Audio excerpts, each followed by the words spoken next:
What's going on, Breaking Brown fam? What is going on? What is going on? Please, please, please. How's everybody doing this evening? I'm going to try not to take too much. Listen, I want to get through this quick. And I didn't even want to do this show. But after watching all the stuff, I feel like I have a responsibility to do the show. The George H.W. Bush show. So please, before we get started, please get your libations, get whatever you need, get whatever you got. If you got water, get that. Hey, do what you got to do. That's what this life is about. Please hit like. Please subscribe if you have not have already subscribed.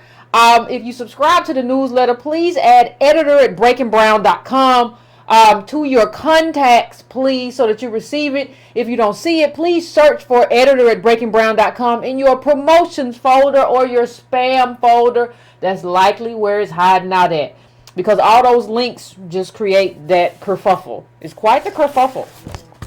Quite the kerfuffle. But links are necessary. That's what the newsletter, for those of you who don't know, is just my curation mechanism.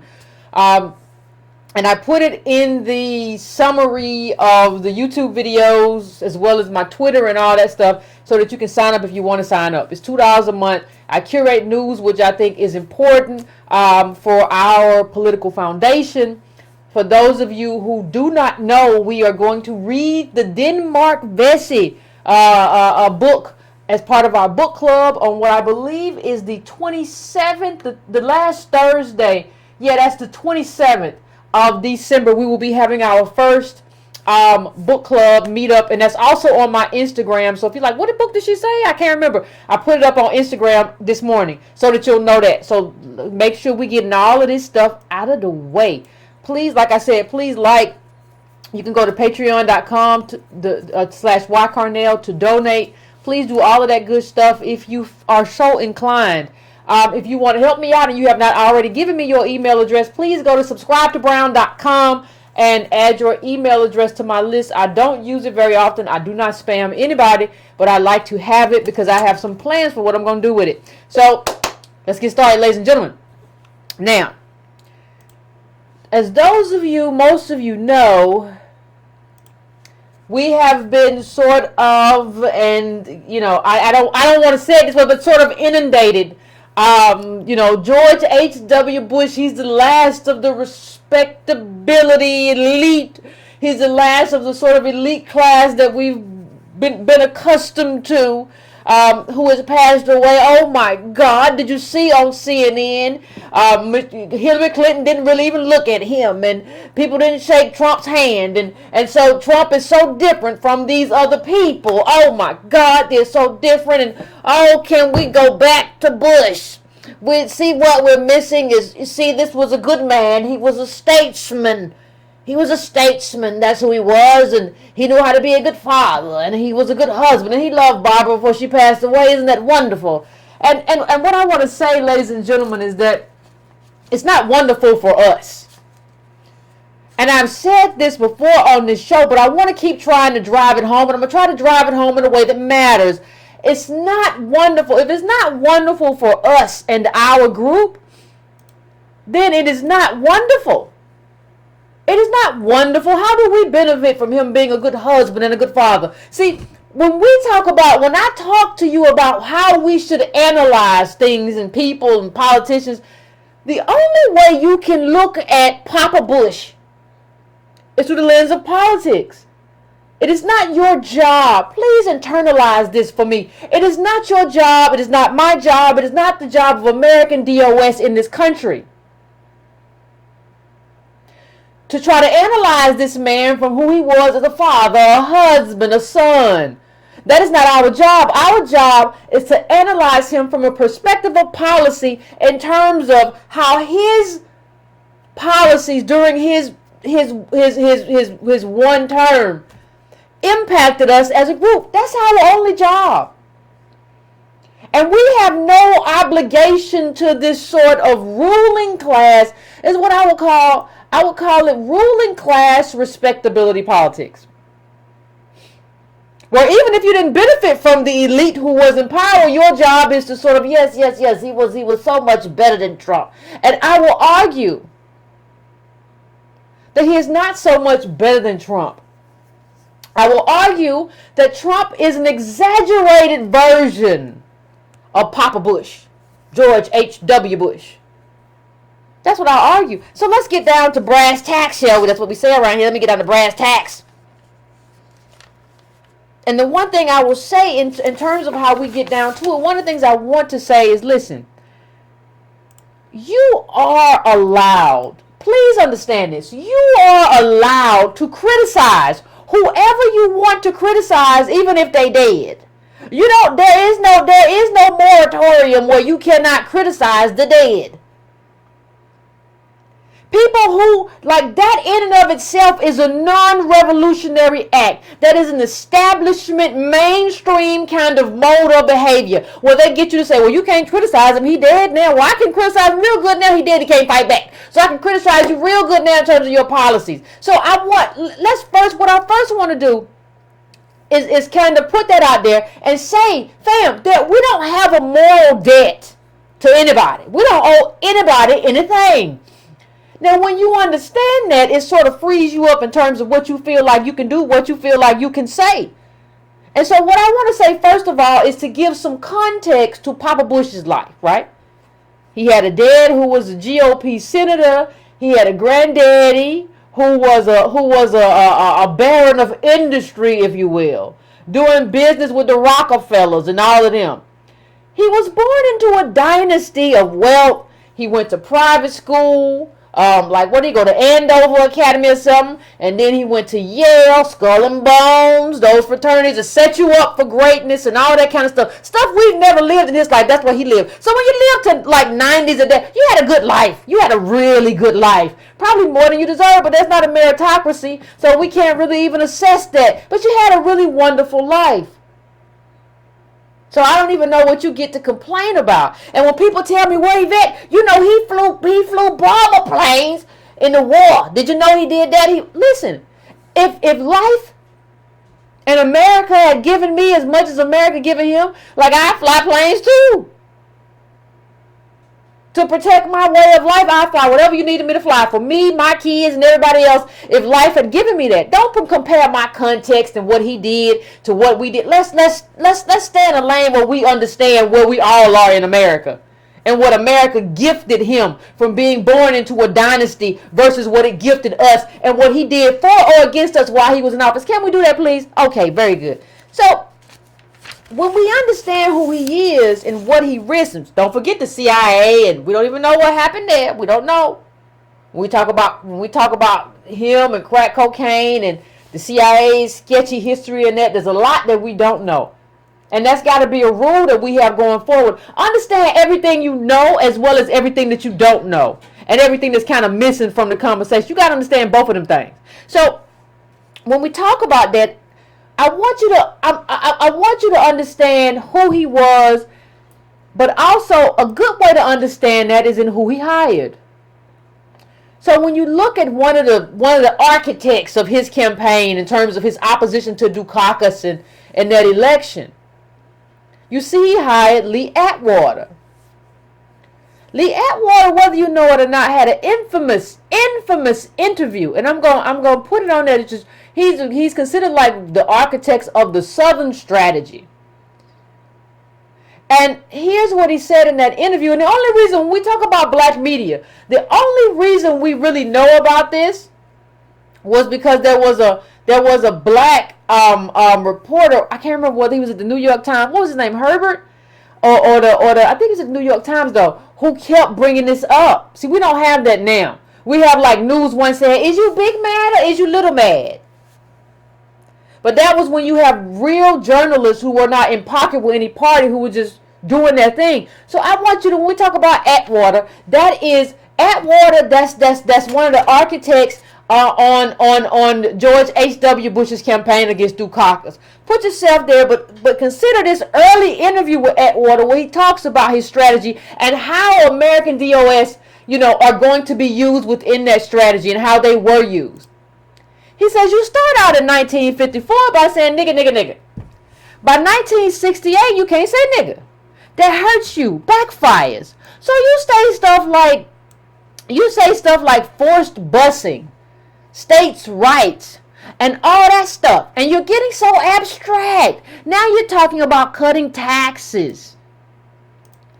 And all these things you're talking about are totally economic things, and a byproduct of them is blacks get hurt worse than whites.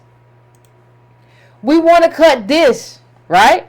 It's much more abstract than the busing thing, and a hell of a lot more abstract than nigga nigga. So what he's telling you, ladies and gentlemen, is that he found a way to do nigga without saying nigga. He found a way to not say it directly, but still hurt black people and use the hurting of black people to get white votes. Now that's the guy.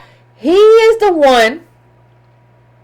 Now mind you, if you're telling me that you're a good person, you're a statesman, you're a wonderful person, he's a good guy. I bet you don't understand. Well, Atwater, he worked with Reagan. He just took somebody. No, ain't nobody stupid. If you want to take a stand, if you want to be some kind of moral arbiter, if you want to be a good person, if you want American DOS people to actually play a part in this country, you don't go get him. You find somebody else. You see, I'm not dealing with him. But see, you didn't care about anything other than winning. That's all you cared about. And you didn't care. Of course you didn't care if we get hurt. We didn't go to Skull and Bones. We don't have none of that in our background. So as far as you're concerned, we don't really matter. We don't matter at all.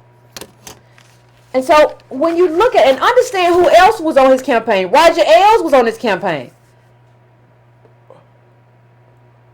So I want you to think about all these people and think about how everybody's saying, well, he's so statesman-like, he was such a good guy. No, he was a person who threw us under the bus. And there's a long line of people who threw us under the bus. But what I'm going to point to now is how he did something which set the stage for the escalation of mass incarceration. For the escalation. See, what you have to understand is that some of these people could have been stopped. Some of these people could have said, hey, this is where we stop. I'm not doing this no more. I'm not playing this game. That's kind of what LBJ did. Listen, I'm giving this. Listen, I'm going to take JFK's legacy, and I'm gonna do the right thing by it. I know I'm a good old boy, I'm a good old Southern boy, but I'm gonna take his legacy and I'm gonna do the right thing. I don't care. But here you go with your boy George H.W. Bush. Here you go. George H.W. Bush's Willie Horton ad will always be a reference to dog whistle racism. Now, here is Willie Horton right here at the bottom, and let me just try to bring it in a little bit more for those of you who can't see, and I'm going to explain to you why this is really, really important. And why this is a cornerstone. Forget about, see, what we have to do, I'm sorry, it's not your job, my family, my Breaking Brown family, it's not your job to do this. But what you're going to have to do is become an expert in politics. It is not your job in terms of what you were called to do, in terms of what you do every day. But you got to understand politics if you understand the game that's being played and how we're being used in this game. What they did with Willie Horton was used throughout politics after that point. Well, what do you mean, Yvette? Understand who Willie Horton was. Inmate got off on some kind of furlough. A furlough was put in place by a Republican, as a matter of fact, from what I read. Used by George H.W. Bush against Dukakis. He said this man got loose on a furlough and he raped somebody.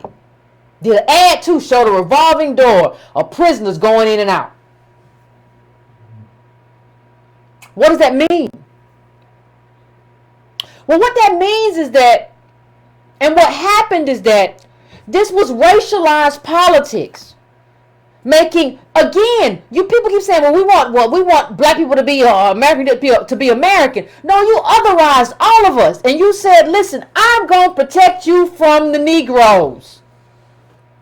It is my job. I'm not going to be Dukakis. I'm going to make sure that you are protected from the Negroes. Because all the way going back to Ida B. Wells, remember, the Negroes were oversexed and they're going to go out and rape and murder if somebody don't keep them under heel. Now, who else said something about under heel, my Breaking Brown family? Remember, Hillary Clinton later on said we got to keep the super predators under heel like your dog.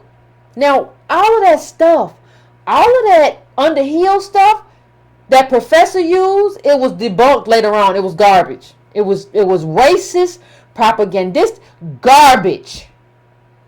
But all of this was escalated by George H.W. Bush, your statesman.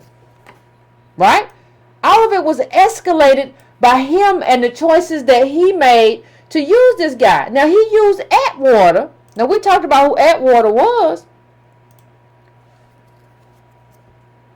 And this was the play. The infamous Willie Horton ad was a 1988 presidential campaign TV spot created by Bush's supporters that attacked his Democratic opponent, Michael Dukakis, for being soft on crime. Dukakis, the then governor of Massachusetts, supported his state's weekend pass program, which allowed imprisoned individuals, including those eligible for parole, to leave prison for a day or more to work or go home. As the Washington Post noted at the time, it was introduced by a Republican governor, and most states had the same policy, including California under Ronald Reagan. Now let me tell you something. When you talk about why kids and little American DOS kids can't see their daddies and can't see their mamas and stuff like that, trace all that back to George H.W. Bush. Because let me tell you what happened. What happened was you had all these prosecutors, you had all of these Congress people who said, you know what? I'm not going, after this was successful against Dukakis, they said, I'm not going to be Willie Horton in my neighborhood. I'm not going to let that happen to me. And these politicians are egotistical, they are narcissistic, they only care about themselves and their own ambitions. They said, I'm not going to let that happen to me. What I'm going to do, I'm going to just let them stay in jail. Don't hurt me if they stay in jail. If they get out of jail and they do something wrong, then that's going to torpedo my whole career. This impacted American DOS people more than you know. So why would anybody say have a furlough? Have a furlough to go to your daughter's graduation. Have a furlough to go home and see your family. Have a furlough for your family to know you. Have a furlough for your family to come and visit you. So they don't have to come miles and miles away to visit you, so you can still be a part of their life and not be a stranger. George H.W. Bush did that, and he didn't care. He only cared about getting elected. He didn't care about what happened and all of that, and he was just exploiting white fear. And that's part of the reason why we can't have fair policy anymore, because we have these politicians who have made their claim to fame by exploiting white fear. And when you say you tough on crime, what that really means is that you tough on black people. It's not about being tough on crime. It's a lot of meth addicts, people with opioid pills in their pockets right now, who ain't nobody being tough on them. It's about coming into our communities and over-policing us and being tough on us and showing that back to the community and letting them know, I'm not going to let no Willie Horton out on the street. That man that you just buried, or who's going to be buried, or I don't know what happened with the Box today, but that's what he did to us. And what matters is what happened to us. When I say we got to be a tribe, that means that the primary thing that we consider is, how did you impact us? What did you do to and for us, or to or against us? That means that me and my group are my primary consideration. That's what it means. And when you exploit American DOS or blackness in terms of, if you don't elect me, if you don't set me up, if you don't put me in power, the Negroes are coming for you. When you do that, you're not the person for me. You're not the elected official for me. You're fearing. You're setting the super predator thing up. You're setting me up as a tool to be used to get white votes, as opposed to a group that is also your constituency in America. You're setting me up as something outside American. And that's what George H.W. Bush did. So forgive me if I don't feel like that was very statesmanlike for me and my community.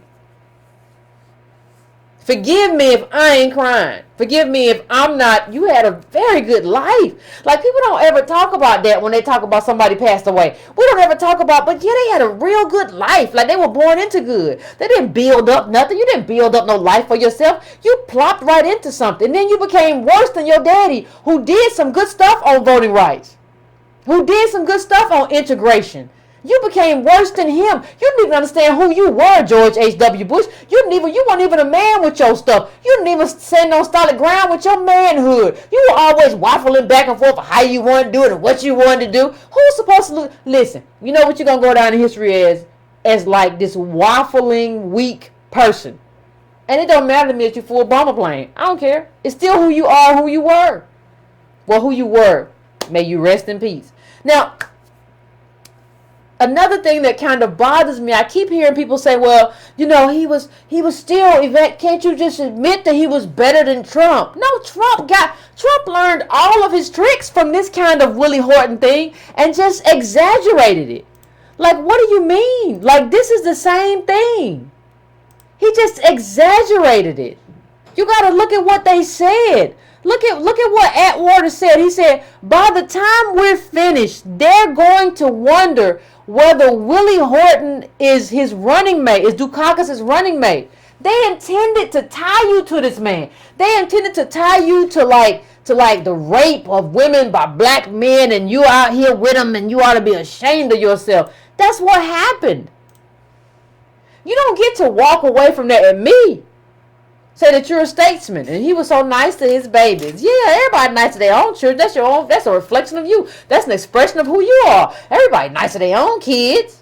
Don't matter to me who cried for you at the. Of course, your son George W. Bush cried for you. Like, what? Why wouldn't he? He's your kid. You set him up to be president. Y'all are a dynasty. Come on, man. Like, what are we doing with this respectability?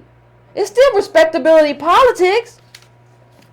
Listen, when you look at, let me bring this up for you because people don't understand. Like I said, Roger Ailes said this about the whole thing of Willie Horton. He said, the only question is whether we depict Willie Horton with a knife in his hand or not? Now that's Roger Ailes.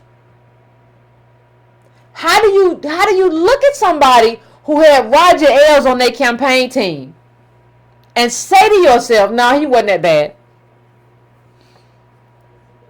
It wasn't that awful. Let's go to this. Let's go to this real quick. And this is in the same article. The real reason why Willie Horton ad is so important in the political landscape, it wasn't just about a racist ad that misrepresented the furlough process, said Marcia Chatelain, a Georgetown University professor of African American history, who teaches a class on race and racism in the White House. But it also taught the Democrats that in order to win elections, listen to this, but it also taught the Democrats that in order to win elections, they have to mirror some of the racially inflected language of tough on crime. So what she's basically saying is that what they learned is that they have to mirror what Hillary Clinton learned. Is that she had to mirror, or what Bill Clinton learned was that he had to mirror like this. I got to be tough on black people because being tough on crime is just being tough on Negroes. That's how you want to present it. These people are coming for you. These black people, they're coming.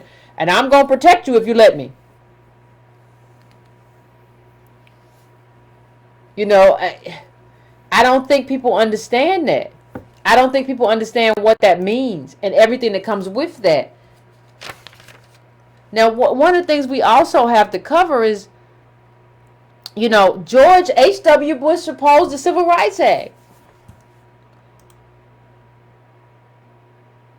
I don't know. It says, as a freshman congressman from Texas, Bush joined a group of moderate Republicans to support civil rights legislation and voted in favor of the 1968 Fair Housing Act, a move that did not sit well with conservative constituents. So you got to make that right. When it don't sit well, you got to make it right.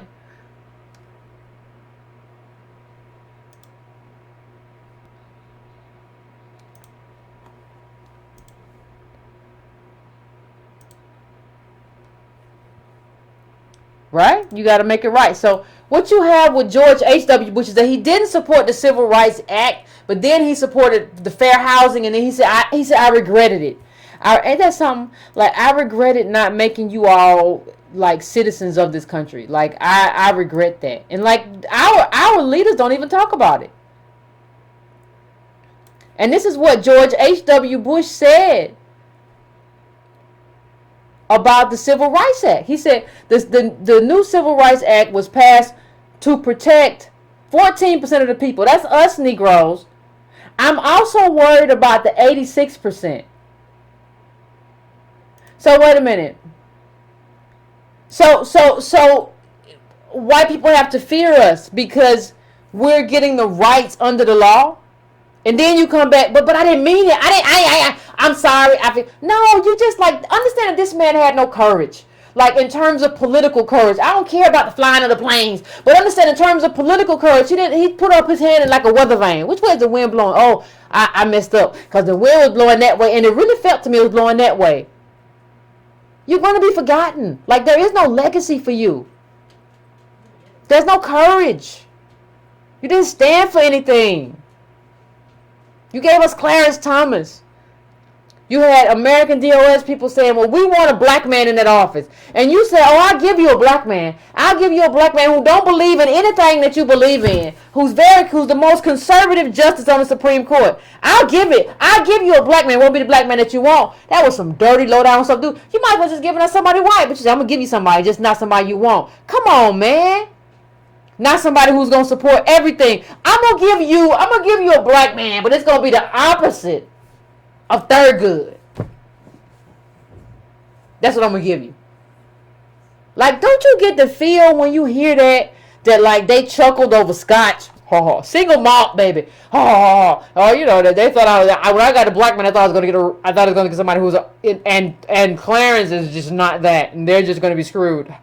He's worse than white people with his views and affirmative act. Oh yeah, he's pretty bad. Isn't that how you feel? Like, what are you talking about? So how do you feel like this person? You know, when you look at his family, he's like, it's not even like, well, he came from that family. No. The second stand, the stand seemed, in terms of his opposition to the Civil Rights Act, the stand seemed at odds with his family's long history of supporting civil rights.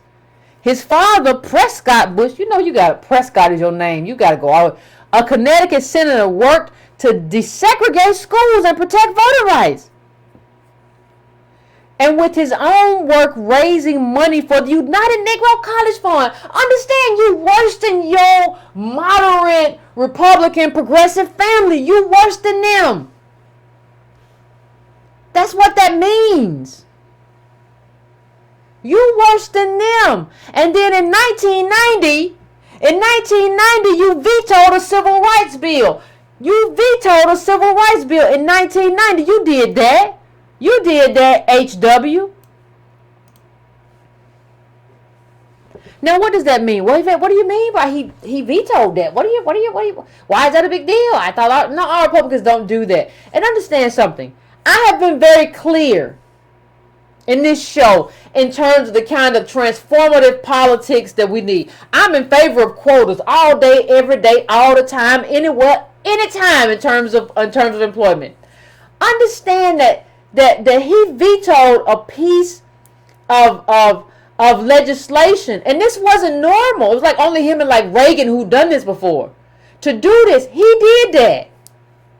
And then he came back later and did some negotiated stuff because he was trying to be a kinder and gentler Republican. But understand that he did that. See, when I talk about how we need transformative politics. That's what we need. We need transformation, and that's, you know, we were going in that direction with this, and he vetoed it. And he said, what did he say?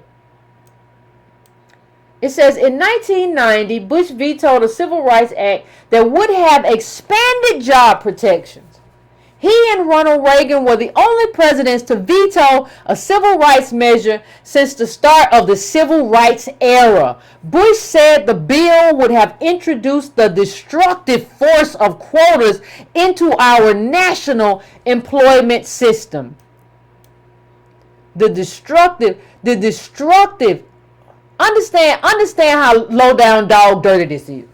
Understand something. You come from a family, you were born into wealth.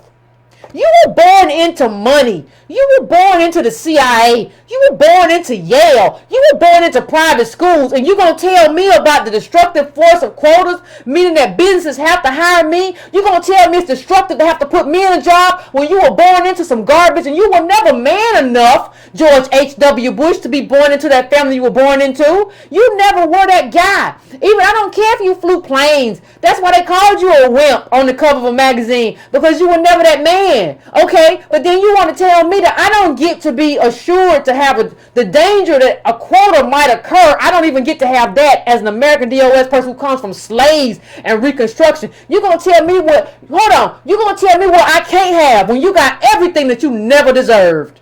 You never deserved that, and you will never have earned it on your own, but you're going to tell me that I don't deserve it. Well, the quotas are dangerous. We come from slaves, sharecroppers, Reconstruction, but I don't deserve it and you do? You never deserve anything that you got. I don't care. I don't care. You didn't deserve what you got in life. And I'm not going to sit here and call you a statesman when you got a life that you didn't deserve, you didn't earn, and you didn't work for. Y'all keep telling me all these right-wingers in America, if you work hard, you can, this man didn't work hard to get what he deserved. He was born into it. And when he got born into it, he tried to lock me out of it. And that's worse than even what his daddy and granddaddy did, because you see like some of them working in terms of the quote I just put up in terms of voting rights and integration, and then you're going to lock me out of that stuff just for political, you didn't even fit into the right wing. They still don't like you. Why in the world did you do that? It don't make no sense. We watched this funeral with too much emotion. For him and his family, and instead of having emotion projected to him and his family. We should have watched this funeral, and we should have projected emotion for our family and what our families endured as a consequence of all the Bushes, because he birthed the George W. Bush. He gave birth to him and everything that happened under his watch. So we should have watched this in kind of mourning for our own self. We give too much empathy for other people. That man lived to 90 plus years old. He had a good life. He was born rich. You can have a better life than that. What are you mourning for? What you doing? Michelle Obama getting candy and stuff. Child, stop. See, we don't even have nobody in there, and Barack Obama doing videos. People don't understand.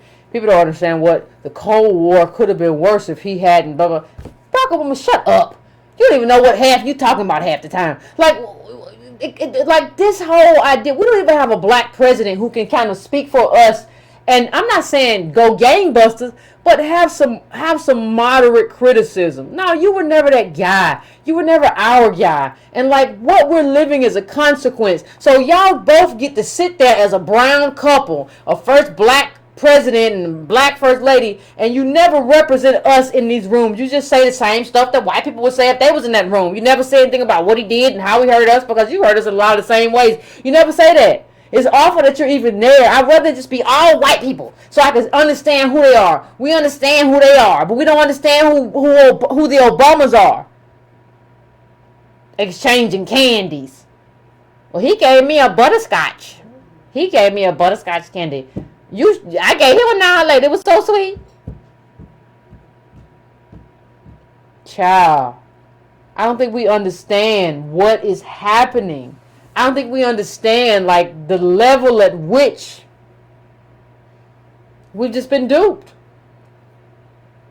or how to come back from it.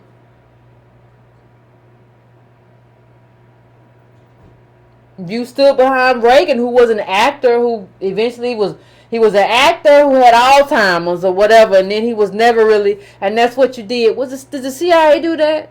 The same way the CIA is connected to crack cocaine and all of that. But we're going to get to that too, because we got a lot of stuff we got to share.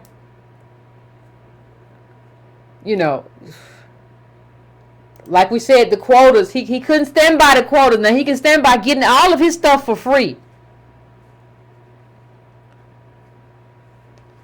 The whole room, in terms of the funeral, was black. Was white. And then we got these first two rows. Didn't deserve blackness. Like y'all, I don't think people understand. When I say this, I don't think people understand. Like, white America, understand when I hear this, when I say this. Y'all don't deserve us to just be good people and friends with y'all. Like, you haven't done enough. Understand? I get emails from white people who watch the show. Understand that your people haven't done enough to befriend us.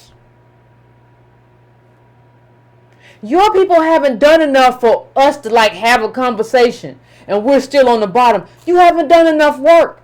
And the work you have to do has to be done with you and your family. Well, what do I mean? Listen, if you got a family member who has these views and they're racist or whatever, you got to cut them off. You don't get to say, well, mama, you know how mama is. She just be like that, and she was raised that way. No, she don't get to be your mama no more, because she wants to oppress a whole group. That's my group. You all don't get to have me and all these little weird black people running behind you and, hey, and how you doing, Chad? And how you doing? What's going on, Jessica? I'm not saying we can't work together, and we would love to be cool people. We understand that. We have always understood that we are your countrymen. It's you who have not understood that, and it's you who should reckon with that. You have to have that conversation with you and your family. We have done nothing wrong. You have done everything wrong. And you do not want to sacrifice for us. So I don't understand how you think you deserve for us to come into your life and befriend you and explain race or whatever to you. I think we should be done with that. Because you are not deserving. Running around here talking about how, he's a good man. How? On what? Based on what mark? Understand, tough on crime equals tough on black people. You go talk about how you oppose the Civil Rights Act, you oppose this, you oppose that, and and we can't get it, but you got it for free. Understand that. I'm just going to put it up. I just, see, and that wasn't all. When we have this discussion, understand that wasn't everything. Understand that wasn't everything. There was something called, there was a George H.W. Bush escalated mass incarceration. And part of how he did that, he had this speech from the Oval Office where he talked about, oh my God, somebody sold crack outside the White House. Can you believe it? Can you believe it? And what that means is that crack is just the worst thing, and it is the number one American priority. And we got to put more police on the street, got to get prosecutors, got to put people in jail in mass numbers because, oh my God, it is taking over. Okay. That's what he said about what happened. That's what he said about what happened when he held a bag of, Colin Powell held a bag of flour or whatever it was, said it was anthrax. And he was holding a bag that was allegedly crack cocaine, George H.W. Bush. But it turns out, ladies and gentlemen, the drug buy was set up for the Bush press conference. What do you mean, Yvette? This whole thing was set up so that he could have a press conference to do that and make crack cocaine a priority. There was no crack cocaine buy that just happened outside in Lafayette near the White House. That didn't happen. It didn't happen. So what happened? Why did he do this? See, he said, this is crack cocaine, Bush solemnly announced, holding a plastic bag filled with white chunky substance in his September 5th speech on drug policy. It was seized a few days ago in a park across the street from the White House. It could easily have been heroin or PCP. If you don't shut your monkey self up. Like, this is what happened, right? This is what happened. That's what he said. Okay? That's what he said. He said what he said. Now, understand something, though. Understand something. You have to understand something that I'm going to bring this up in just 1 second. And he brought this up when you read the inside story. When you read the inside story of the Lafayette Park crack bust that George H.W. Bush used to sell this crack cocaine story, what you find is that it was a setup by like the DEA. There was no crack cocaine story per se, right? That's not anything that happened.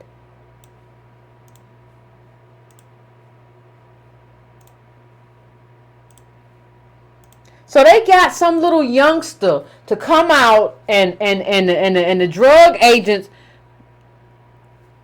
The drug agents got him to come out and coerced him to come out and sell some crack. He didn't even know read the article. He didn't even know what a White House was.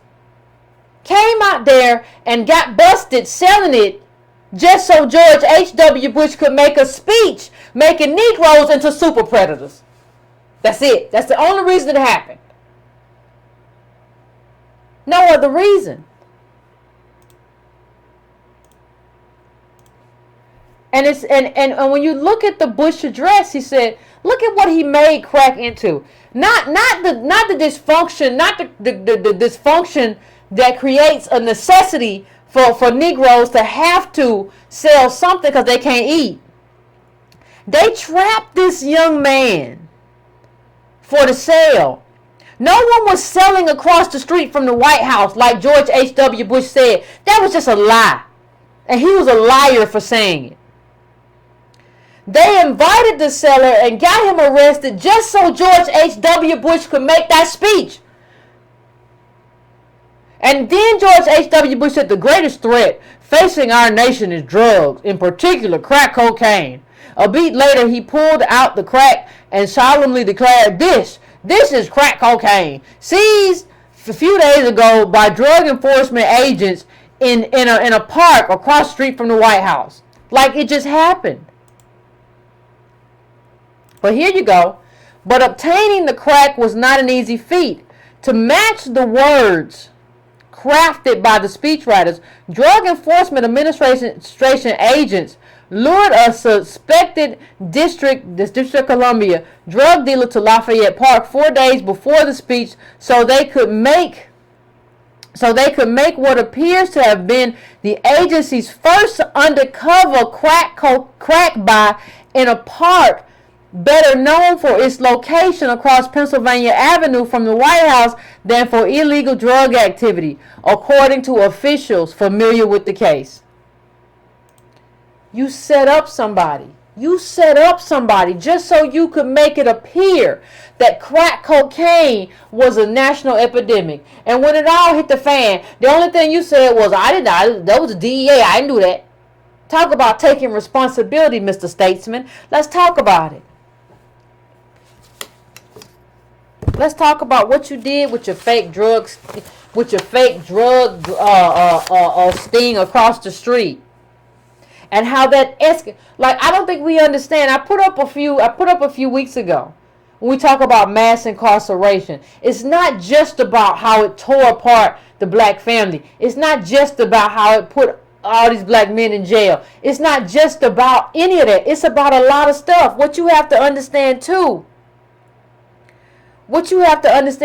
is that it's also about this escalation and this belief in the mind of white America that Negro America, American DOS is the problem. They're the problem. They're super predators. They're selling crack, doing all kinds of stuff. They out here. You have continued to make us the enemy of America as if we're not Americans. This for me, this for you should be a problem.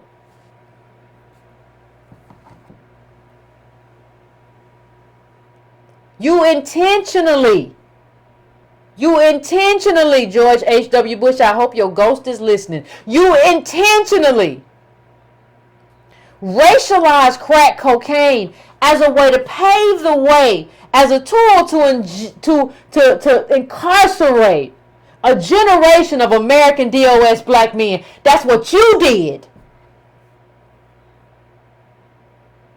And so we saw it keep going. We saw it keep going with the Clintons. We saw it keep going. You did that. And so when I hear that,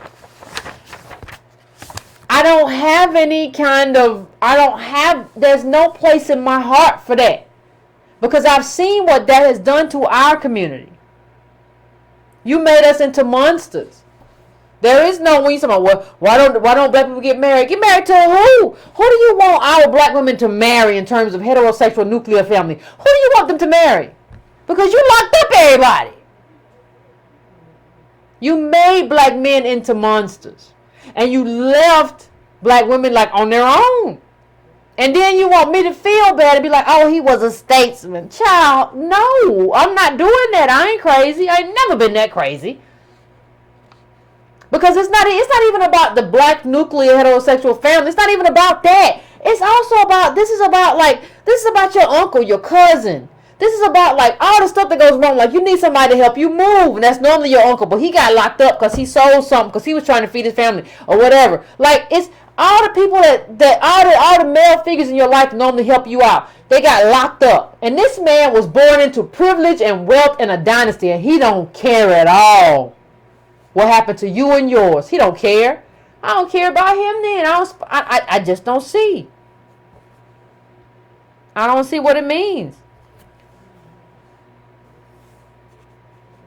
Now let's talk about the new opioid bill. You see what happened with us with crack? Nobody cared. Well, they crack, they monsters. They super predators. They ought to be ashamed of themselves. Now when you talk about the opioid bill and the focus on treatment versus crack, let's see what happened. Nobody focused on that. They just told us we were monsters, right? Look at these black men as monsters. They awful. They be selling crack outside the White House. They ought to go to jail. They ought to be ashamed of themselves. Now this is when we talk about, let's go to opioids. Let's go out. Opioids are treated, these white people out here killing themselves with opioids and sometimes meth. But opioids, man, see, there's a new bill. Oh, we're talking Ohio. The bill is a major victory for Ohio and for the country because it will strengthen the federal government's response to the opioid crisis. Senator Rob Portman, a Republican of Ohio, who actively worked on the legislation, said in a statement after the Senate vote. Importantly, this bill will increase access to long-term treatment and recovery, while also helping stop the flow of deadly synthetic drugs like fentanyl from being shipped into the United States through our postal service. Y'all really trying to stop that, huh? You didn't care when we was getting high and killing each other. You remember the chart I brought up earlier about how many black men died, not only from gunshot wounds from other people in terms of fighting crack wars, but they died a lot from suicide too. I put that up a while ago. Nobody cared. But you want me to be sorry for this man? That what he's paid, he was a statesman. No, I don't treat you by how you treat your family. It's your family. Of course you treat your family good. Don't matter to me. Listen. He preserved his class. He preserved his group to our detriment. There is no reason that should get any kind of accolade from me as an American DOS person. He was unsure of himself. He was, like, you don't get credit from being not as bad. Well, he's not as bad as, well, I don't care about that. And I'm not even sure that you're right about that. But I don't care about being not as bad. That's not something I can put in the win column. And he don't get to reinvent himself at my expense. So be like, he did all this stuff to us, but he still was what? Do you have any allegiance to your group or not? I just want to know. So I'm going to, he had a good life. He had a good dynasty. All that wonderful stuff that we'll never have. Child, Godspeed. Hit it good. Hit it wide open. But I'm gonna, as always, American DOS family, I'm going to take a break. I'm going to come back. I'm going to take the calls. I want to know what you think. What do you think of George H.W. Bush? Did you watch the funeral? What did you think of the funeral? What did you think of everything that happened? What did you think of the people and how Obama talked and Michelle talked and the piece of candy with butterscotch and the rap? Whatever. Just let's make this a George H.W. Bush conversation. And let's see if we can bring something to it. So give me like 3 or 4 minutes to set up the phones and I'll be back and we'll have a conversation.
going on, family? We are back. And we're about to have this conversation. I'm about to bring some calls in.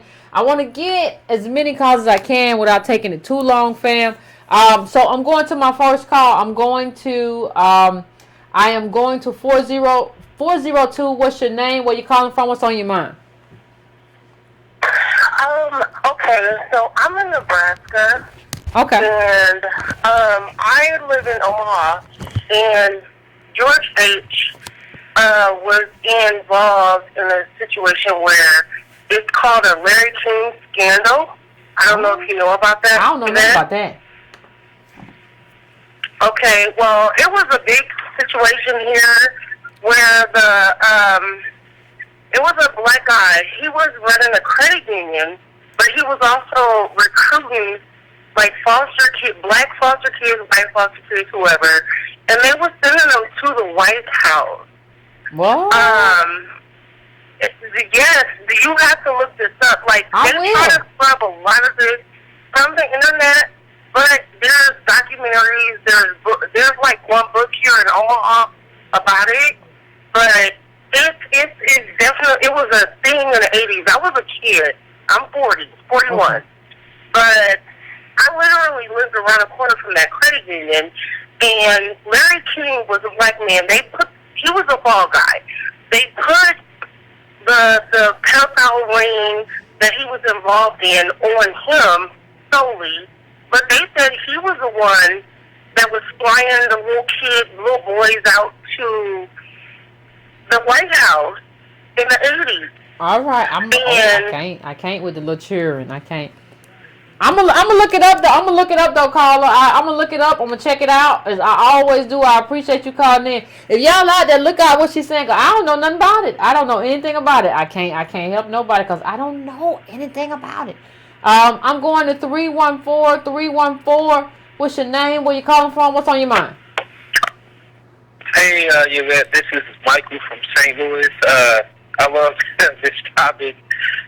You hit on tonight that white people love to have DOS kind of interpret race for them and to kind of help them understand our suffering.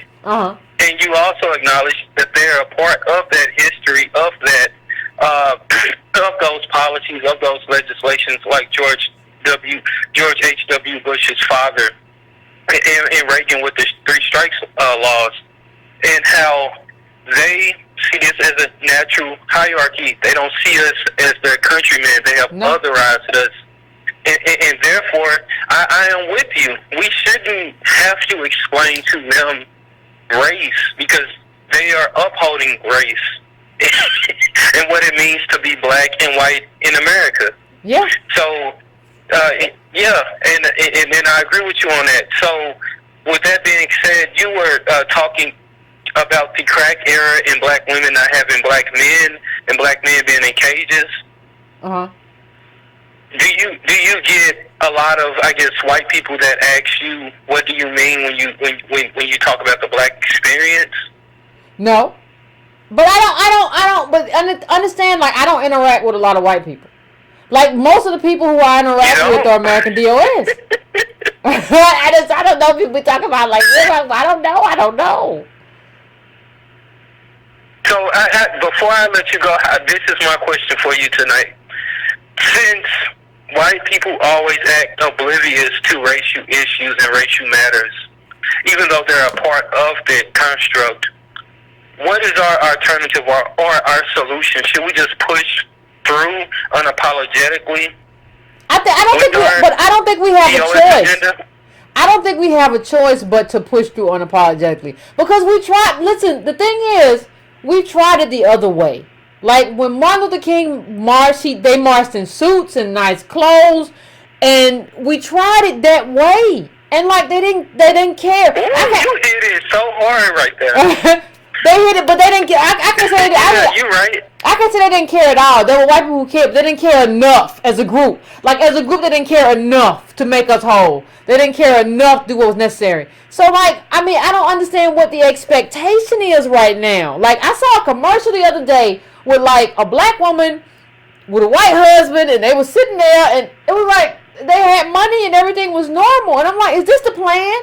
Is this the plan to try to get just like enough of us to like interracially marry and then like make the rest of us think like that makes us whole as a group? Like, I'm not opposed to any of that, but I'm saying, like, how does that work in terms of politics, and why are you projecting that? Because I remember before Obama came, I don't know how many of y'all remember before Obama that was 24, and 24 had a black president, and all of a sudden that made the way and made us comfortable. So I'm trying to figure out like what is going on, and trying to figure out like what is going on in terms of social engineering, because Hollywood is a part of social engineering. Right? So what is this about? Yeah, You're not going to give it what we need, what we owe? You're just going to give us this commercial and say, y'all go marry whatever, and that's going to be it? Yeah, and I agree with you. I think that, and I'm going to end here, I believe that when black people do what we have to do, they make us seem as if we're crazy. Like, when you have those groups that are for black issues, a lot of times they're like, there's no black community, or everybody has this issue, but at a lower level. So, yes, I agree with you. We do have to be unapologetic, because respectability politics and adhering to white norms and sensibilities will not help us. We will go extinct if we try to please these people. At this point, we haven't been assimilated. We have had people come from Iraq and other countries that we have gone to war with who have assimilated more than DLS. And interracial marriage will not fix our issues. No. That's all I have to say. I agree with your viewpoint here. We have to push on it and accept that we built this country. We're a part of this country's founding, and we have added the most value, in my opinion, based on my research. Yeah, it just is what it is. We're still otherized.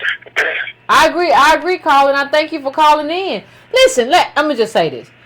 Having a beige baby with curly hair does not change the fact that you are still their American DOS parent. It just don't. Like, and it doesn't change the arrangement. Like, it's not about, and this is what I've always said about interracial marriage, it's all about the arrangement. Can you be full-throated in your marriage, or does your partner feel like they married a burden? Just asking. Like, it doesn't change. Like, we need a group. We need to change it as a change within the group, not some kind of just like, well, I'm gonna marry and I'm gonna hitch my train to this person and hope that. No, that don't work. Like, you're still a part of this group over here. And I appreciate if you love them or whatever, but that doesn't change who you are and the group that you're a part of, and the ramifications and the repercussions of being a part of that group. And if you are like, I don't know, if you are with somebody who doesn't really understand that or whatever, they're going to have some problems, because you're going to run into some problems. They're going to be looking at you like, why you ain't got your stuff together? And you're going to be like, I'm American deal. They're going to be like, what? You better get some money in this house, and you're going to have a whole lot of problems in your life. Anyway, callers, I'm going to 734. 734, what's your name, where you calling from, and what is on your mind? Hey, Yvette. What's going on? Stan, calling from Detroit. What's the biz? Set the record straight. Okay. Last week, Monday, my head almost popped off. Talking about Rashida Tlaib. I remember that. Yes, Rashida Tlaib. She bombarded all the black radio stations with advertisements saying just her first name. No, she didn't just call herself Rashida. Did she just call herself Rashida on the radio? Yes, Rashida Tlaib. Yes. So every commercial she had on said Rashida. So black people think that she was black, not looking at her picture, knowing that she was an Arabic person.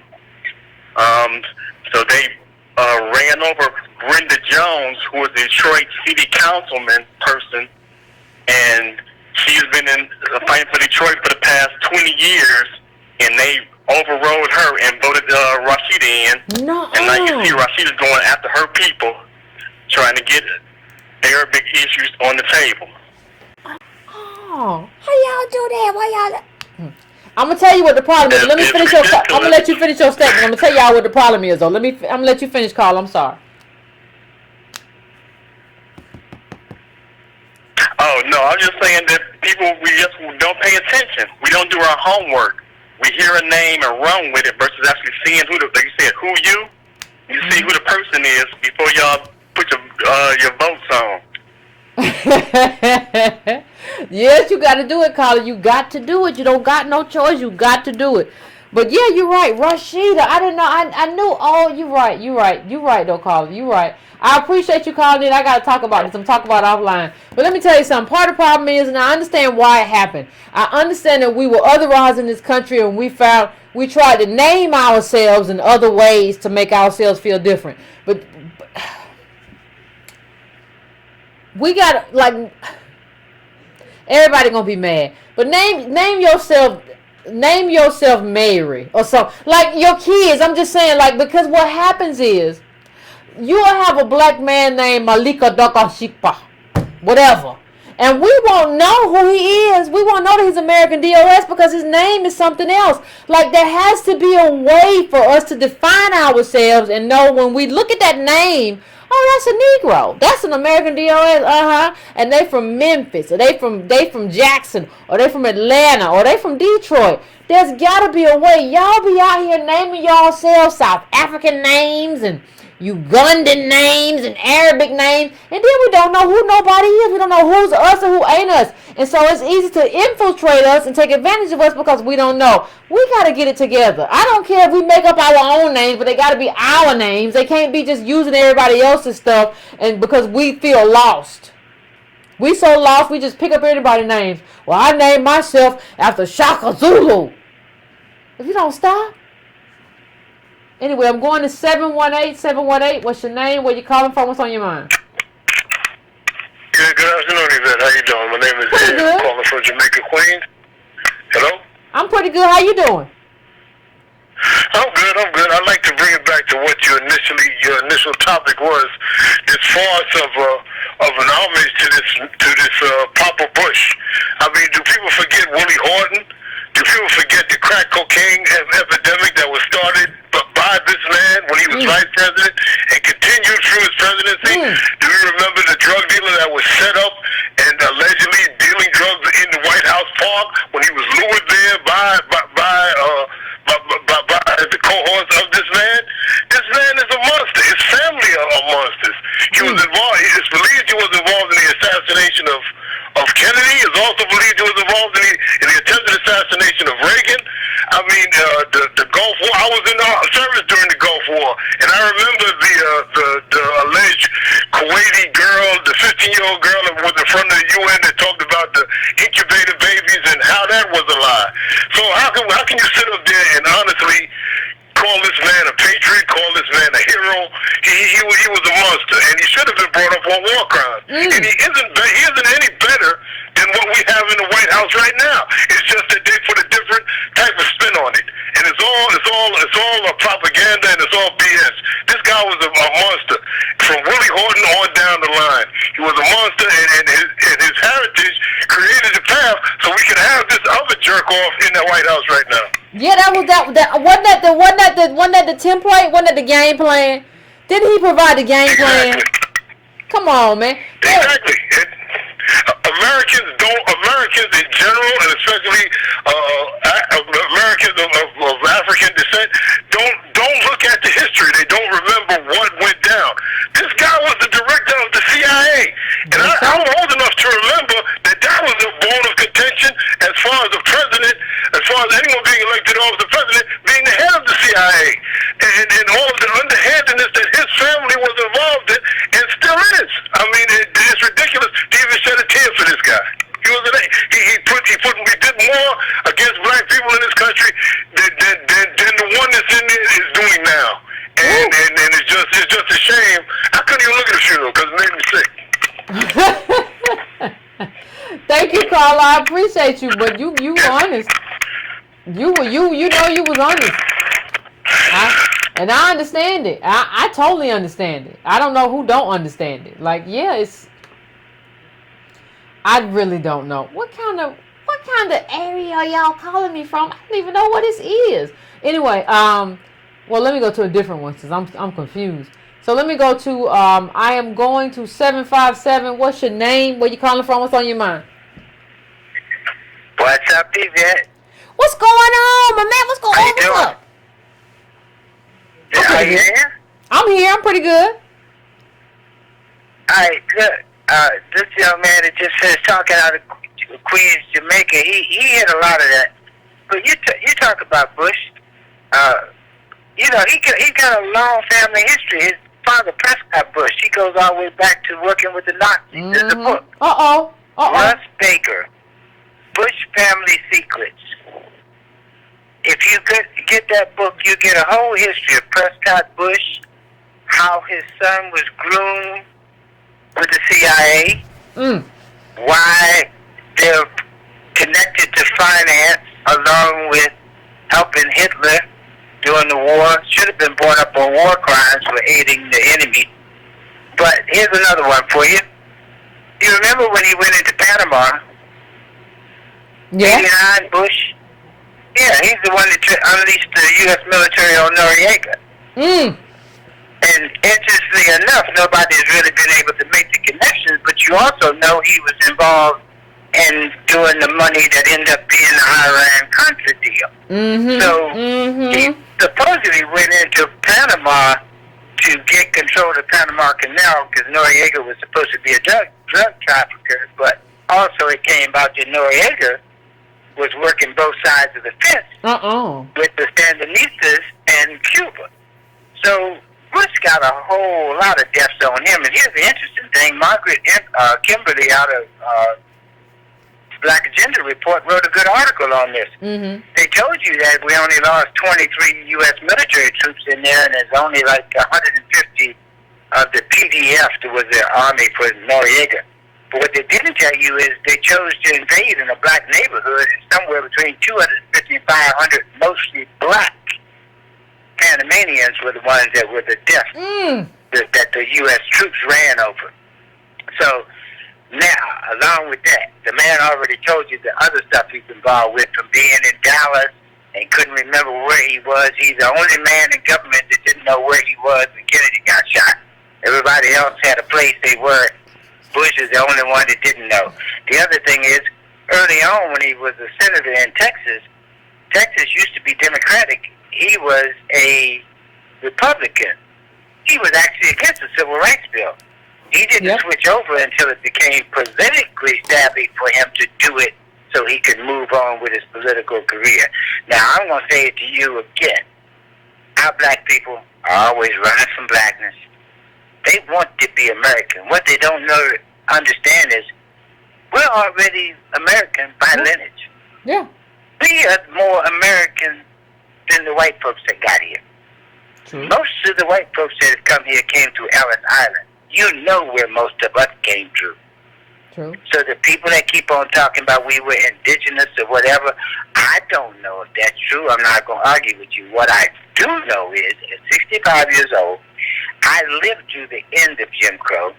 I watched grown people have to acquiesce to little white boys because their parents were the money makers and the movers and shakers in my community. So I understand what it was like. I don't want to hear people keep on talking about we were doing better.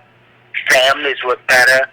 Maids, black maids, right here in the area that I live in, would come from their jobs and be solemn and not talk, and then you find out 20, 30 years later why. Because some little white boy took advantage of them while they're there house cleaning or doing whatever they had to do for white folks. I don't want to hear all this bullshit about how good white folks are. I don't want to hear no more white folk whisperers like the guy that I called the Talk to Megan Kelly. I ain't going to call his name on the air. I'm tired of the explaining. White folks know full well exactly what their role is, what their parents' role was, and where the money is, and why they got that money. That's why they do just like that man that was on your thread earlier with that post from the Atlantic. Mr. Charlie came on there explaining about all the psychological, philosophical, and sociological reasons why white women might not have voted Republican because of race. Let me explain something to you. You put in there that article was what? Scattered, I think it was. Yeah, scattered and meandering. It was everything he writes though is like poorly written. And the thing about it is, I keep telling white folks try to play that esoteric game with you. I always want to get philosophical. Do you notice he never answered a single question, because everything in that article supposedly explains why it wasn't race. But if you distill every one of that rambling paragraphs, it comes right back to the only factor they won't talk about is what? Race. Race is the reason that those white women voted the way they voted. You can call it, they talk about, oh, the price will come down in my neighborhood. It's not that I don't like black people. Well, you know why the price comes down in your neighborhood. Because you got to think about black people. Yep, absolutely. If it wasn't, then it wouldn't matter. If I can afford to pay the mortgage, why would it affect your property? It's your attitude and the system that degrades your property. So it's right back to race again. I get the same thing with these people talking, these socialists. Oh, we got to do class first. How are you going to tell me being Jewish, LGBT, and a female is the same as being black? Which one of them was the capital and the currency for you to get where you are? You cannot bring me back to that. Don't keep playing me for a fool, telling me that you got a degree and I got to understand these polysyllabic words. When the bottom line is, what kind of syllabic words, Otis? What kind of syllabic words was that? What kind of words? Polysyllabic. Oh, I can play that game too. I can get esoteric, but my bottom line is still the same. If you can't break it down for a sixth grader to understand it, you're talking bullshit to me. I did have one more thing I wanted to talk to you about. Oh, okay. Mark Lamont here. Okay, go ahead. Oh, he was running from blackness too. I wanted to piggyback on what Alexander was saying, because he really got esoteric with it too. But the bottom line is, Mark Lamont Hill did the very same thing. He started out with a really good speech. He tied the injustices of the Palestinians over 7 decades from 1948, but he sold us out because he wanted to ride the fence. Because you can't tell me 4 centuries of an injustice that's still going on, and you know where I am. 14 words in the 13th Amendment says slavery never ended. You're still incarcerating my people at a higher rate than you do any other demographic in this country. You can be a Bernie Madoff, steal from white folks, and you might go to jail. You can be a black man with a joint in your hand in the wrong place, get accused of something you do 20 years, and had nothing to do with the crime. So you can't explain to me that being Jewish, gay, and female is the same as being black in this country. It doesn't work that way. 4 centuries of oppression that is continuing cannot be juxtaposed to 70 years of Palestinians. It is a crime against humanity. I don't like what's going on with them. But what you should have said is, I stand in solidarity with them if they are standing with me. See, I can't be no ally because I send you an invitation and I don't get no word back. It don't work that way. You ain't in the rain with me, fuck the umbrella. Fuck my friend. Keep on doing what you're doing, lady. I appreciate it, Otis. Thank you for calling in here, bringing the knowledge as you always do. I appreciate you. Ain't no umbrella, Otis saying. If you ain't in the rain with me, ain't no umbrella. I don't know what you're looking for. You just stand out there and you let it drop. You let the storm come. I'm going now to hold on one second. Let me check one thing. I'm going to go to the next caller, but that's true. You know, when you think about the 40, you know, that was a great study. If you got the newsletter, you already got it. But there was a great study about the $48,000 housing difference between, you know, when you talk about a black homeowner in black neighborhoods and white homeowners. And that's nothing but race. That's nothing but the fact that, like, we're segregated. You don't want to live around us. So we get awful home values. Like, that's race. That's how race robs us. Like I mean, I think Ta-Nehisi Coates said in, like, the case for reparations that, like, it's a kleptocracy. These people have been stealing. Like, when you understand how much white America has stolen, it's just thievery. Like, when you understand it's a kleptocracy, it's not about just rights and we need our... No, this is a kleptocracy. That's what it is, and that's a big problem. So I'm going right now to 416. 416, what's your name? Where you calling from? What's on your mind? Hi, it's B, Yvette from Toronto. How are you? Pretty good. Awesome. I'm going to make this really quick because I know you got a lot of callers. So I just wanted to say that the Bush dynasty was one of the many super predators in America.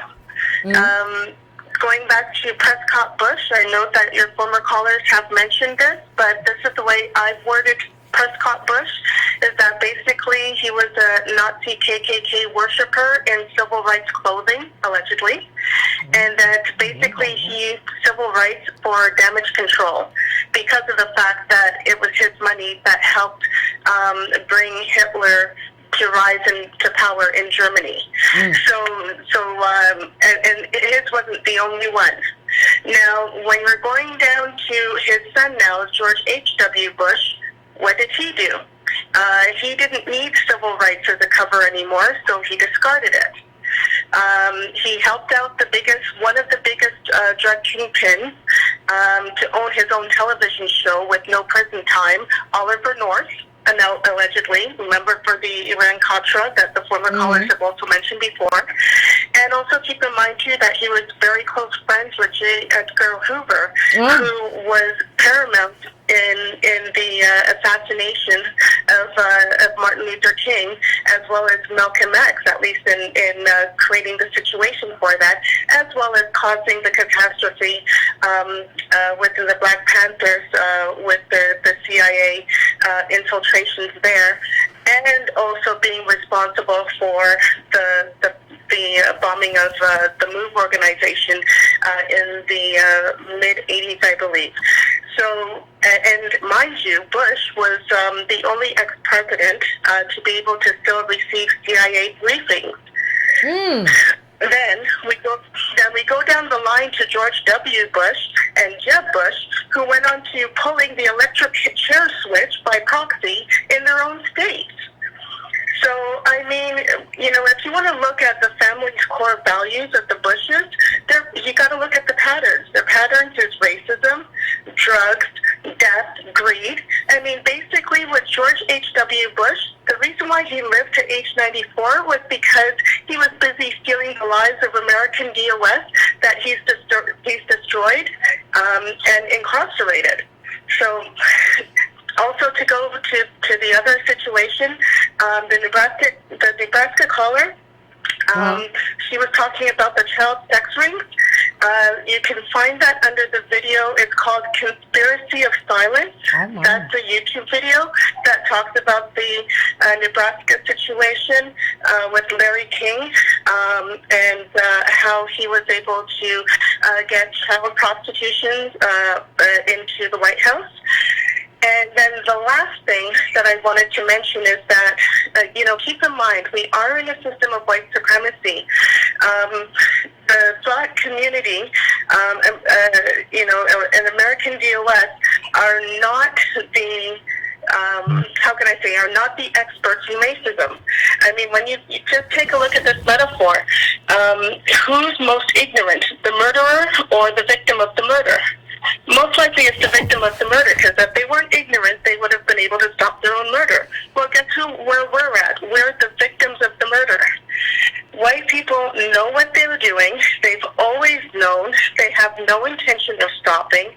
And, it's almost as if every time there's a shooting, it's like a porno for these people. They get off on the fact that, they're listening to our emotions, they're listening to how we're hurt by this, but they have no intention on stopping. And, at this point, you have to say enough is enough, and you got to just do what you got to do. So I'm so sorry. That's what I have to say. Appreciate it, Carla. You said a mouthful, child. You said enough. You done sent people to the YouTube to find the video and everything. So you said a good deal. I appreciate you calling in. That's a lot. I didn't even know that. That's a lot going on.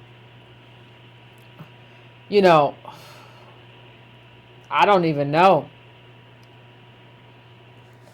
I don't even know what. But I'm going now to 571. 571. What's your name? Where you calling from? What's on your mind? Hey, Yvette, this is Terrence. I'm calling from Alexandria, Virginia, right up the street from D.C. What's going on?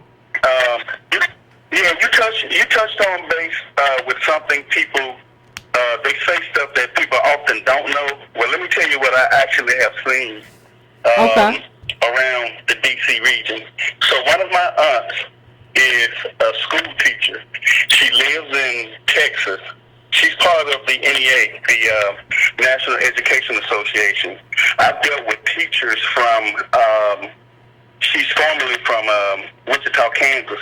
So anytime they come in for these DC conferences, I'm always here. I end up being the chauffeur and the chauffeur / bodyguard. And I take them around all of these different monuments, everything for them to see.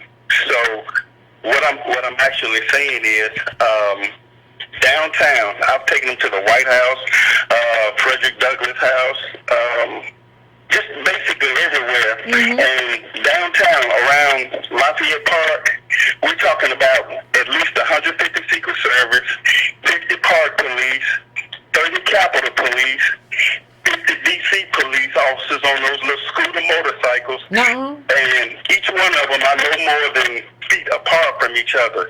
And it is extremely insane for anyone to think that somebody can go down there and sell drugs without being point blank caught or being seen, or unless something going down like that without it being an inside job. It's just impossible to do. That's basically the only statement that I had to make. I just wanted to share that. There's no way that somebody can go down there and do that without being, watched constantly. There's just too much police activity. That would be like somebody going to rob the Waffle House, and there's 25 uniformed police officers sitting right there. Yeah, that would be insane. Well, you know, that's kind of what they said. They said that there's police everywhere. Like when they were trying to plan the drug sting, they was like, no, it's police everywhere there. And they was kind of like, well, bring a drug dealer there. Like they knew that it wasn't gonna happen like organically or naturally. So you're absolutely right, Carla. You're absolutely right. You are absolutely right. Have a good one. Thank you. You have a good one too. I appreciate you.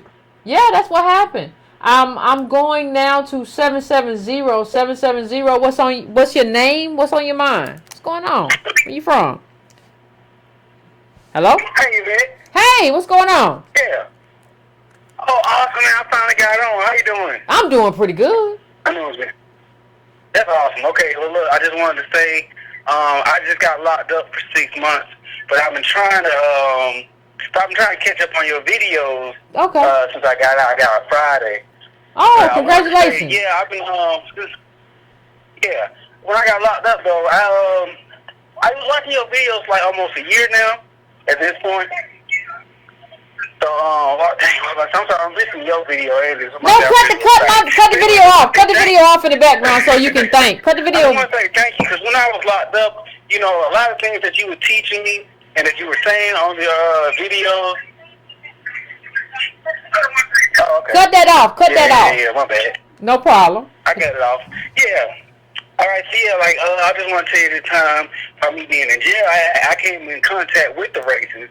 I had to debate them, you know, and just let them know. Because when you're in jail, you know, it is some division. You'll be black people on one side of the room and white people on the other side of the room.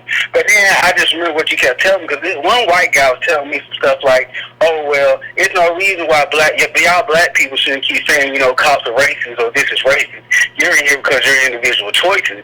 I'm like, man, no, it wasn't an individual choice. I said it's a systematic oppression for my people for me to get arrested. Like, for instance, I got arrested for burglarizing my own house. What? That just shows the negligence. And then, exactly. My ex gonna say that I broke into my own house. You know, my name was on the lease and everything. That's how I ended up getting thrown out. I was able to get out of jail. But that just shows, they just looked up and said that I was a black male. I looked on the paper, said black male. He's on probation. So they issued a warrant out for my arrest. They never asked for the lease agreement. They never even came to the state sitting down and say, okay, well. How long were you in jail over there? How long were you in jail over burglarizing your own house? Exactly, 6 months. For 6 months, I was in jail for some BS. But that just goes to show that's just the system. And it was nothing I could do about it. All I had to do was just sit and wait till my day I went to trial. You know. But it was a learning lesson. You know, I learned a lot. Like I said, but I just remember everything you taught me. I was able to meet racists face to face. And the thing is, when you see a racist, they swear up and down they're not racist. So I had to break it down point by point. Are you racist? And I remember you told me one time the best way that you can tell if a white person is racist or not if you ask them, do you believe in reparations? So every time I got into an argument about race or the criminal justice system or such, I would just say, do you believe that black people should have reparations? And all of them said no. And I was like, see, that's how I know you're racist. Because you really believe that everybody's equal. Everybody's equal, and that we all on the same playing field, and you should say we should have reparations so we can be made equal. Then I had to go back and teach them, like I said, look, we aren't made equal, because look, this same jail that I'm sitting in now here in county, this jail was damn near built by my people, because everybody who's here in county, Georgia, you know, it's pretty much just, you know, some racist people. The people who are there, they call it, Shelby County is really short for hang every nigga around you. That's like the acronym for it. Yeah, it's a racist county, but that's where I was at. But I just want to say thank you, Yvette. No, I appreciate you, bro. You know. I appreciate you. Yeah. I really do. Thank you so much. Thank you, and you know, keep. I know you out now, but you know, keep your head up and do what you got to do. And I appreciate you calling in. I appreciate having everybody calling in from every walks of life. We're not no elitist or classist people here. Like, I appreciate it. Like, that's some weird stuff. Been charged with breaking into your house and you on the lease. Like, I can't break my own window and get in. I never knew that. That's some news to me, Carl. I never knew that I couldn't do that. I got to get my life right. Anyway, I'm going to 310. 310, I'm coming to you now. What's going on? So what's up, Yvette? I appreciate you taking my call. Sometimes I got to wait in the queue like everybody else. I know that. I'm willing to wait. So look. You know, I'm going to be on the show on Monday. We're going to have a fire show. I'm looking forward to that. Everybody tune in. But I just wanted to say... You out here in these sticks, Antonio? You out here in these sticks? You out here in this Confederate flag country? I'm in Atlanta. I'm in Atlanta. So we're going to have a fire show Monday. But let me say this, Yvette. I salute you. I commend you. This is Black Media at Work. You're doing a great job in terms of you actually doing the work that nobody else is doing to talk about Bush the way that it should be talked about. I think so many people are afraid to tell the truth about what black folks experienced during Bush's 40-year presidency. Let me explain what I mean. That man was president for 40 years. He did 8 years of Reagan's presidency. He did his own term. He did his son's term. He did Clinton's term. Say it again. And I might even throw Obama, because Obama was an extension of the Clintons. President for 40 years, one way or another. And I think for a lot of us, what's happened is that we are getting caught up in the emotion rather than looking at the situation for what a funeral is. A funeral is a moment to reflect on someone's legacy. That legacy, when it comes to black families, is not good. I look at Clarence Thomas. We still got Clarence Thomas. Who gave us Clarence Thomas, Yvette? You know who your boy Dub. I call him Dub. George H. Dub. Come on. Yeah, he gave us Clarence Thomas. He gave us the rise of mass incarceration. He gave us the crack epidemic. He gave us so many different things. And I just feel like in many ways, this is the show that we should have seen on many other networks, but at least we got you to do it, and I appreciate that. And I just want to say thank you for at least letting us to hear our side of the story. The other thing I wanted to say is Michelle Obama and that cat. I hope that was a good butterscotch. Come on. The thing is, I'd have choked him. You put a black person in the front row when black people got reparations. They didn't deserve to have chocolate in the first 2 rows of that funeral. Black chocolate. Yeah. In so many ways, look, this respectability politics and this need for us to be accepted I don't think we understand the catastrophe, the damage that was wrought on black communities during the rise of the Bushes. I don't think we understand why Obama's, it's funny because, CNN showed it 30,000 times that Clinton didn't say nothing to Trump. Hillary didn't say nothing to Trump. They showed it 30,000 times. But you know who was conciliatory in chief? Barack Obama. You know who was accepting candy from the Bush? Michelle Obama. It is not our job to be the proxy, to be the conciliatory group. We are in the middle of catastrophe. The last caller just told you the visual on the data that I tell you. More black men incarcerated than all women across the planet for things as simple as breaking into your own home. You think that they would have kept a woman that long? Ask yourself. 6 months for breaking into your own house? Oh my God. Come on. And this is where you're going to get it. I recommend y'all share this show, that y'all get this message out. Yvette might catch a little backlash from this show. You be the first person to stand up in your office on any chat in her favor and make sure we show her support, because this is the message that needed to be said to give a rounded conversation on Bush's legacy. Did he possibly do some good things for the country? Possibly. But did he do some damaging things for black folks? Definitely. Let's make sure that we share this show. Thank you again, Yvette. No, appreciate you, Antonio, and it's just the truth, and I don't know why people don't get it, but since Antonio's in town, we're gonna drive through them Confederate flags. I'm gonna we go. Let me tell y'all, I don't think people in the South understand. Like you have to stand up for your people. Like Antonio and I can't be out here alone. I was driving the other day, and I was in the backwoods, and they were selling hay, and it was Confederate flag. And I don't think people understand who don't live in the South. How I know there are Confederate flags a lot of places now. They have adopted white supremacy in other states. That's some scary stuff to be maneuvering yourself through, because if something happened, and I don't drive, my car is over 10 years old. If something happened, I gonna have to put on it. I don't think people understand the risk you take, like being here and kind of doing what Antonio and I do, or just being a Negro in the South. I'm not saying a Negro everywhere, but good God Almighty. I'm going to 843. What's your name? Where you calling from? What's on your mind? Hello? What's going on? It's Israel from Louisville. What's going on, Israel? What's on your mind? Well, you said something important. You said all of us need to become political experts. And CNN, about 2 years ago, they released a set of documentaries called Race for the White House. And they highlighted 6 important presidential campaigns. And one of them focused on Bush versus Dukakis in '88. And I suggest that everyone, it's on YouTube. It's about 45 minutes. And it's so important because it's really setting the trend for what we have today. Okay. And a lot of people don't realize that in spring of '88, Bush was down by a lot. And a lot of people thought he was going to lose by a big amount. And a lot of Republicans, they didn't like him as much as they loved Reagan.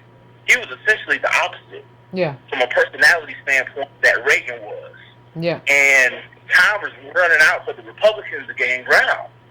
So the only thing that they had left was for them to denigrate whoever Dukakis made his VP.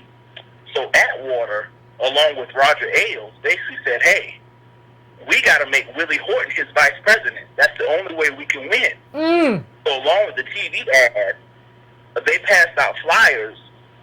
On one side, they had Dukakis' picture, and on the other side, Horton, and said, hey, meet your pro-family ticket. And that's when the votes and the polls began to swing.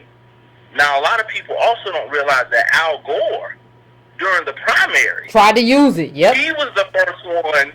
He was the first one to mention Willie Horton's case, but he didn't mention his name, and he didn't mention his race, because at that point, most candidates had to be fairly conservative, because if they did something too out of the ordinary, it could hurt them.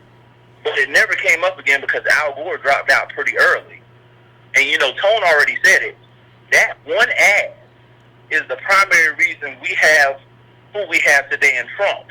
And I've told several people, in reality, H.W. Bush is Trump 1.0. He played to racist undertones and overtones to gain the votes he needed for a presidential victory. And the only reason he didn't get a second term was that Bill Clinton beat him at his own game. So today's funeral, we shouldn't be mourning him. We should be mourning the lives of millions and millions of American DOS, because it started with him, it went to Clinton, through Bush, Obama, and now Trump. He set the precedent of showing that, hey, if anyone shows American DOS any sympathy, that's going to be your political funeral. You know, Reagan funded the war on us. Nixon declared it, but Bush pulled the trigger. And that's been going on ever since then. So that You're right. It really hit me today, because I saw so many people just saying, oh, I missed him. What happened? He's what happened. You know, and He's what happened. He's what. You so right, fam. But go ahead. I'm sorry. He's what happened. Other people used it. They exaggerated it. They crafted it. But that's him. But yeah, that's all I had to say. We need to educate ourselves on how these, not just what's going on today, but we didn't just arrive here. Everything has happened intentionally and has led us up to this point. And if we don't educate ourselves on what happened in the past, it's going to keep happening to us. I agree. You're doing a great job. Thank you, keep up the great work. You and Tone and so many other people. And hey, it's time to get to work. Yeah, I agree, fam. I agree. Yeah, and somebody said it actually started with Reagan. I actually say that it started well before Reagan. Like, even if you go back to Ida B. Wells, before you even go into the modern presidents, this idea of black, men as like rapists and murderers, and if you don't let us get them, they gonna get you. I think it started before that. But I think like what we're looking at with George H.W. Bush is an escalation. And it is what it is. I'm going to my last call. I am going to 516. What's your name? Where you calling from? What's on your mind? Yeah, Lee. Good morning, Alan. What's going on, Lee? What I wanted to say is that I'm just looking at this whole Bush funeral. It's almost like I'm in the Twilight Zone.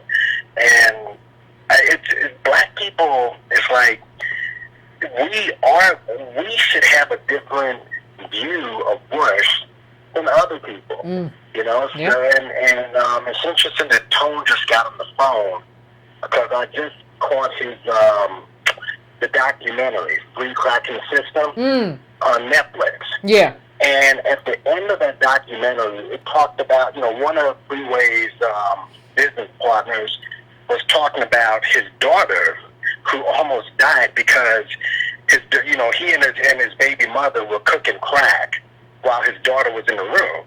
So he was just talking about how his daughter might have died just from the inhalation of crack, and he doesn't even know if his daughter can have kids. And then towards the end, they were talking about how kids were affected that. And I'm thinking, that's Bush's legacy to black people. Yep.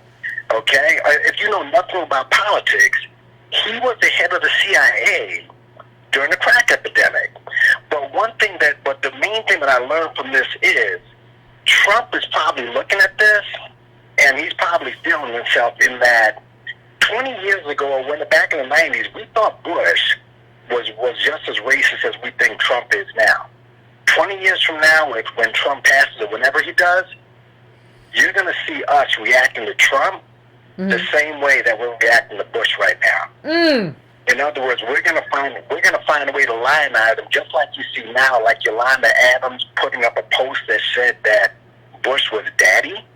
I mean, I have to read stuff like this knowing what I know about Bush, but we don't. It's almost like we don't understand that we are supposed to look at these things differently than how other people look at it. And it's something that you look at Donna Brazil, all these people, Michelle Obama, Pastor the Camp, everything just look. I'm like, do we even get it? I mean, how did Bush become a friend of black people all of a sudden? So it was really, it's really disheartening. I'm glad you did this show, because very few people are speaking about this side of Bush. We're not supposed to be we're supposed to say, okay, well, he passed, condolences, whatever, but we see black people just change the narrative. By the way, your girl, Stacey Abrams, and what's her name, Gillum, put up some posts, okay? I mean, and they're wondering why they lost down there. So, well, they're trying to have a future in politics, and I think the future of politics looks a little different than what they think the future of politics looks like. But yeah, this whole thing is just, I'm like I said, 20 years from now, in fact, 10 years from now, when you see these guys from CNN and MSNBC going after Trump, 10 years from now, you're going to see them, having exclusive interviews with Trump. They're going to be talking like it's old times. Meanwhile, we'll still be on the bottom. So mark my words with that. And that's really all I got to say. Thanks, fam. I appreciate it. Oh, well, we had a show. I think we had a show tonight. I appreciate everybody who called in. If I didn't get to you, I apologize, and we'll get to you. We'll get to your next show. But yeah, I think we had a show about what just like if there's only one thing that you take away this evening, though, tonight, I want you to take away that it's about what that person meant to your community. We have a right, given our lineage, to talk about specifically what it meant to us. I don't care. I'm not your kid. I don't care what kind of daddy you were. I'm not your wife. I don't care what kind of wife you were. I don't care what kind of husband you were, and who you were to your wife. I don't care what kind of parent I don't care what kind of son. I don't care about that. Like if we could laser into who we are and what we believe and how we view our community, we could be so much further ahead of the curve in terms of how we move. We got to start moving as a group. We got to start moving as a group and understanding politics as a group. I ain't got no time for y'all to be out here talking about, oh my God, Cardi B and Offset ain't together no more. Who gives a damn? Like, what are you talking about? What are you focused on? And we have to start being focused on what matters. So fam, until next time, y'all keep having the conversation amongst each other. We're going to keep having the conversation over here. And let's do what we do. I appreciate everybody. Thank you. And please hit that like button. Please subscribe. Look at yourself. And please, if you haven't subscribed already, and please share. Fam, okay? So, and we'll talk again. Like, that's the legacy of George H.W. Bush in terms of our group. So it is what it is.